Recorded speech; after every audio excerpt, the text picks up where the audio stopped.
Ada beberapa alasan menurut saya orang muda itu menjadi jauh dari gereja. Yang pertama itu karena orang muda itu datang ke gereja sementara itu bukan karena mencari Tuhan. Bagi kaum muda Katolik sendiri, apakah Katolik ini menjadi sebuah identitas aja atau benar-benar menjadi tanggung jawab iman yang harus kita pelihara terus? Ya, KMK, Keluarga Mahasiswa Katolik itu sebagai sebuah keluarga itu harus melihat bahwa tidak ada keluarga yang sempurna. Iya, betul. Ketua KMK itu bisa nggak sempurna. Nah, KMK bisa nggak sempurna, ya kan? Iya. Nah, kita semua itu orang-orang.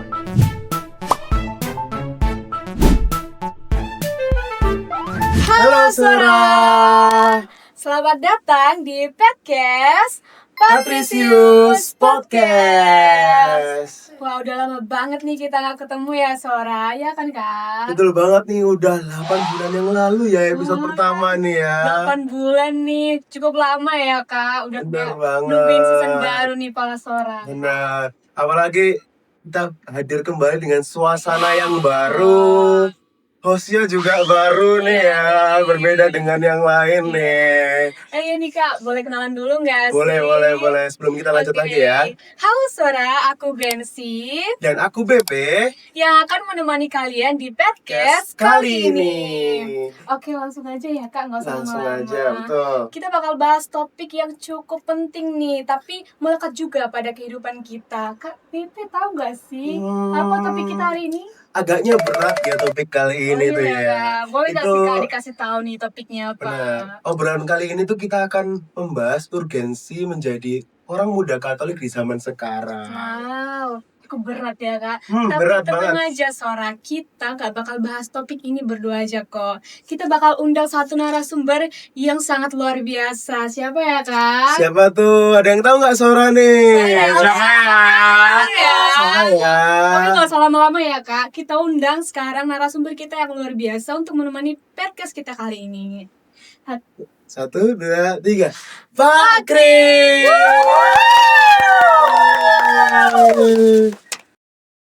Selamat pagi Bapak, selamat Selamat pagi. siang. Bagaimana kabarnya Pak? Luar biasa sehat hari ini, gembira. Puji Tuhan. Karena Pak Kris udah di sini nih, boleh nih cerita sedikit tentang kesibukan Bapak akhir-akhir ini apa? Saya sampai sekarang masih menyelesaikan studi S3 saya. Kemarin sudah ujian akhir, puji Tuhan. Begitu. Terus masih menyelesaikan pemberkasan untuk bisa lulus dan akan kembali lagi ke kampus begitu.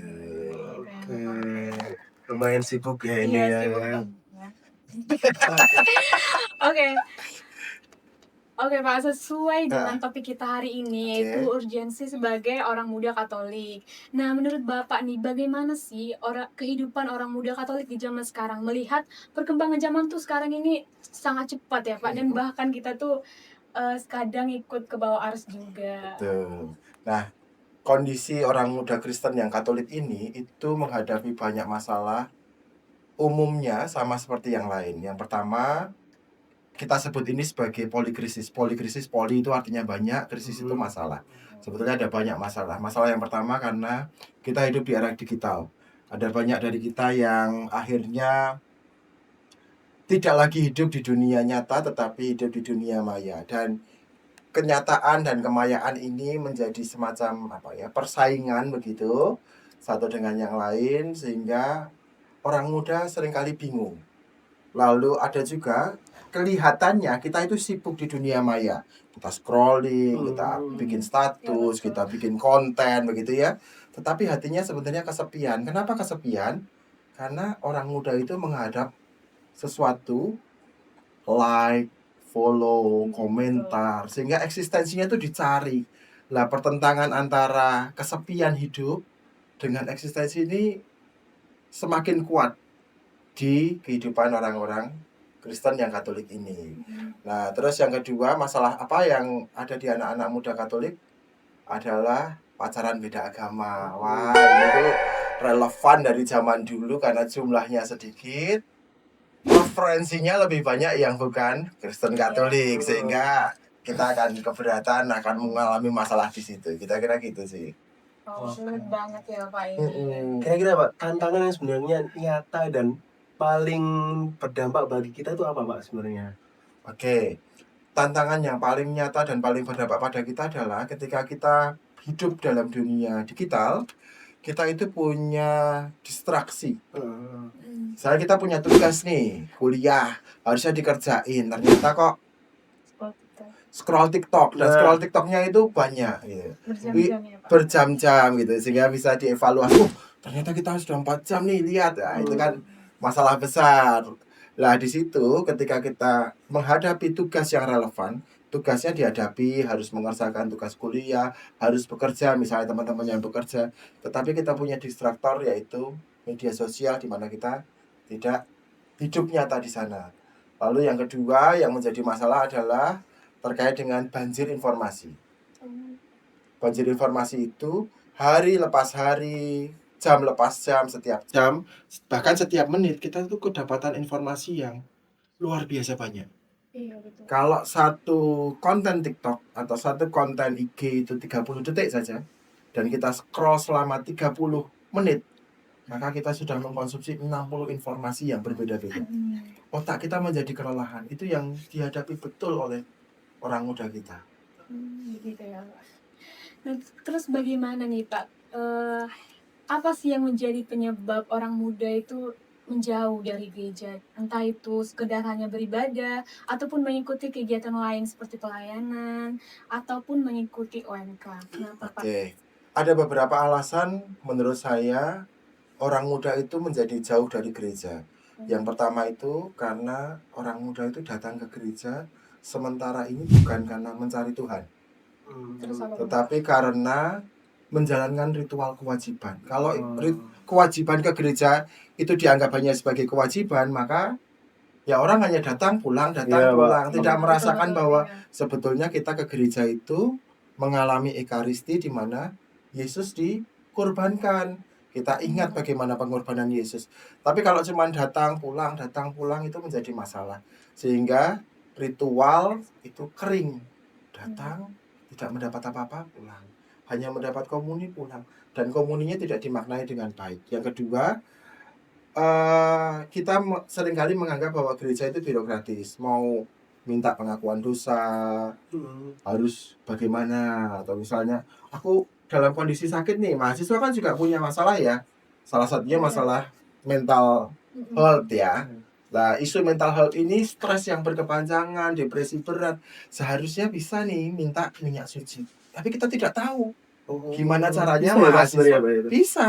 Jadi sakramen minyak suci tidak hanya untuk orang yang sakit fisik, Oke. tapi sakit kejiwaan, beban berat itu juga sebenarnya juga bisa. Nah, itu yang menjadi masalah. Terus yang ketiga adalah kita berkomunitas tidak menganggap ini sebagai eklesia domestika atau gereja rumah tangga. Kalau kita hidup di KMK, keluarga mahasiswa Katolik, maka harusnya keluarga adalah eklesia domestika. Kita menghidupi sesama satu dengan yang lain sebagai gereja gitu. Jadi apa yang Bapak sampaikan ini banyak banget ya pengaruh dari luar Iya, begitu Pak. betul. Nah, jadi bagi kaum muda sendiri ini bagi kaum muda Katolik sendiri apakah Katolik ini menjadi sebuah identitas aja atau benar-benar menjadi tanggung jawab iman yang harus kita pelihara terus Pak? Ya. Oke. Ada dua macam sebetulnya kekristenan Katolik ini ya. Yang pertama adalah mereka yang dapat beban menjadi Katolik karena orang tuanya Katolik, maka mereka terlahir sebagai Katolik, dibaptis Katolik. Nah, yang biasanya menjadi yang biasanya punya pencarian itu yang pertama ini. Kenapa? Karena mereka harus di tengah jalan, mereka akan mempertanyakan, kenapa aku Katolik, kenapa aku harus mengiman pada Yesus, kenapa aku harus ke gereja di tengah banyak himpitan ya. Yang kedua adalah mereka yang dibaptis setelah mereka dewasa. Ketika mereka katekumen SMP atau baptisan SMA, mereka biasanya punya alasan lebih rasional. Kenapa kok mereka mau menjadi seorang Kristen yang Katolik. Jadi menjadi Kristen yang Katolik itu bukan hanya Kristen KTP, bukan hanya ada nama tulisannya menjadi Katolik begitu ya. Tetapi seharusnya kita itu menjadi sakramen yang hidup. Sakramen yang hidup itu apa? Kita menghadirkan Tuhan di tengah masyarakat, di tengah kampus kita, sehingga orang-orang di sekitar kita itu bisa mengalami hidup damai sejahtera. Gitu. Lalu kalau menurut Bapak nih, apa sih yang jadi pembeda antara orang muda Katolik dengan orang muda pada umumnya? benar Apa sih yang jadi keunikan orang muda Katolik? Kalau saya gitu ya lihat gitu orang muda Kristen yang Katolik itu mereka punya beda respon terhadap sebuah masalah. Ya, orang-orang Katolik itu ketika punya masalah mereka biasanya melihat ini sebagai dua kemungkinan. Satu, kemungkinan akan ditolong oleh Tuhan, atau yang kedua, tempat untuk menunjukkan bahwa saya adalah seorang Kristen yang memikul salib, begitu kira-kira. Karena kan salah satu teologi kita adalah teologi kesengsaraan Kristus gitu, sehingga kalau kita menghadapi masalah, orang Kristen itu, orang Katolik itu biasanya tuh dia itu menghadapinya dengan lebih damai, lebih tenang begitu, tidak emosional. Lalu yang kedua terkait dengan respon atau persepsi berbuat baik pada orang lain. Nah, orang Katolik itu berbuat baik kepada orang lain itu bukan karena iming-iming, bukan karena wah supaya aku dapat pahala masuk surga, supaya orang lain ini suka padaku, tidak. Orang Katolik itu berbuat baik, orang muda Katolik itu berbuat baik ya karena mereka memang tulus berbuat baik. Kenapa saya bilang tulus? Karena mereka kebanyakan sudah mengalami, sudah menyadari bahwa kebaikan Tuhan itu lebih besar. Kalau kita mengalami bahwa kebaikan Tuhan itu lebih besar dari banyak hal, maka tentu kita bisa mengekspresikan. Dan kalau di pesawat itu ada kalimat begini, kalau ada bencana, terus maskernya turun, tolonglah diri sendiri baru tolong orang lain. Maka kita bisa membantu orang lain ketika kita memiliki sesuatu. Ya, kita aman gitu. Nah, orang Kristen itu membantu orang lain itu bukan karena supaya orang lain jadi Kristen, tidak.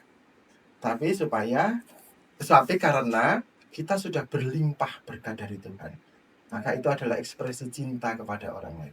Itu sih menurut saya yang membedakan antara kita dengan orang-orang non kita. Berarti bukan mengejar pahala tadi. Tidak mengejar pahala. Oh, ingat ya Sora ya, orang Katolik nggak mengejar pahala ya. Tulus ya sama Tulus. Ya, kalau melihat zaman sekarang ini Pak ya, kan ya banyak banget ini distraksi yang ada dari luar.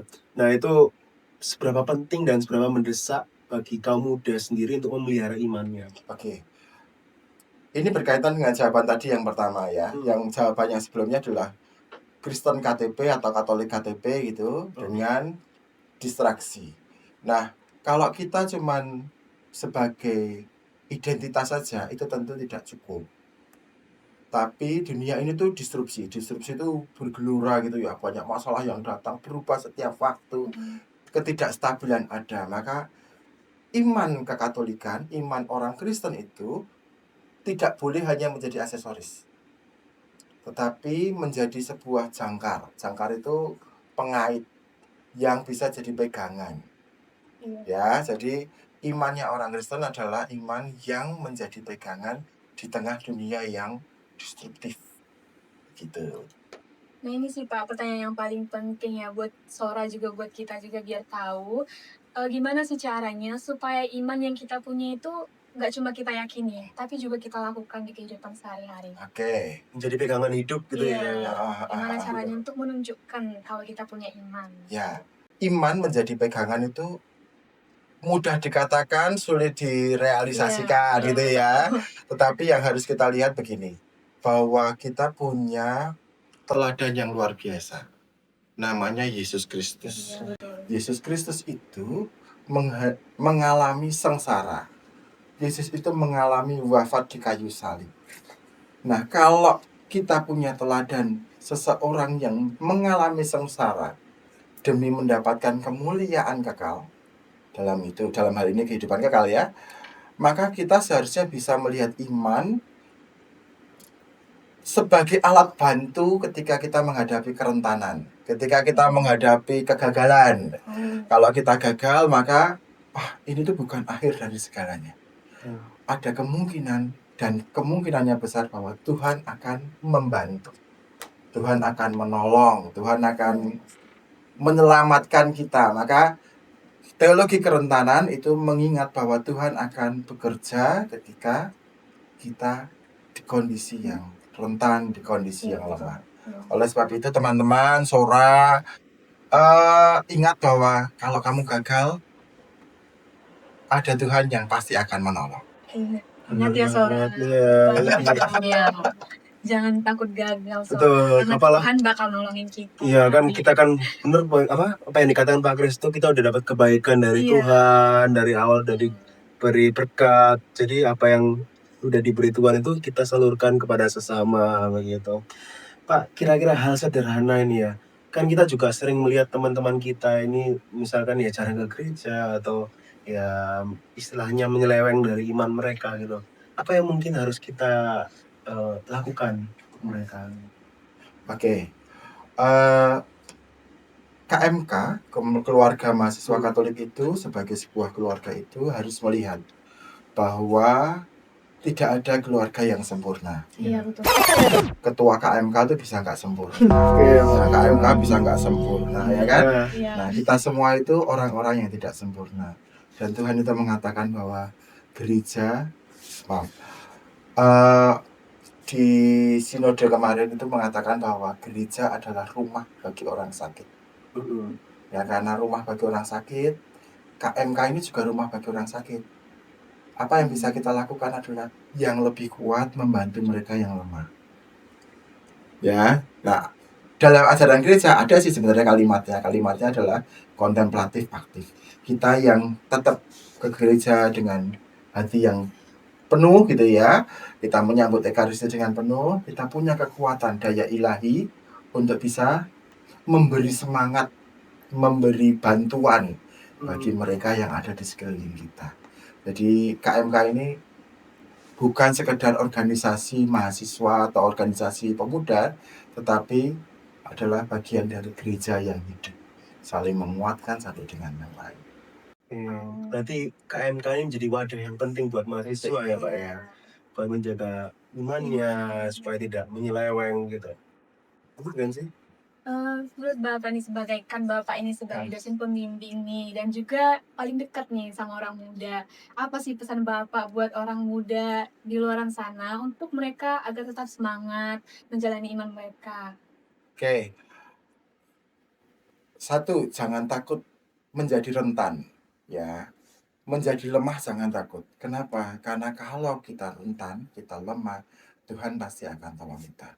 Yang kedua, dunia itu selalu menuntut kesempurnaan, selalu menuntut kesuksesan, selalu menuntut kebahagiaan.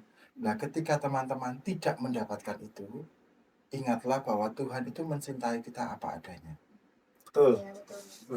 Nah, coba kalau kita ingat-ingat, apa ya contohnya ya kalau di kitab suci itu, contohnya persembahan janda miskin.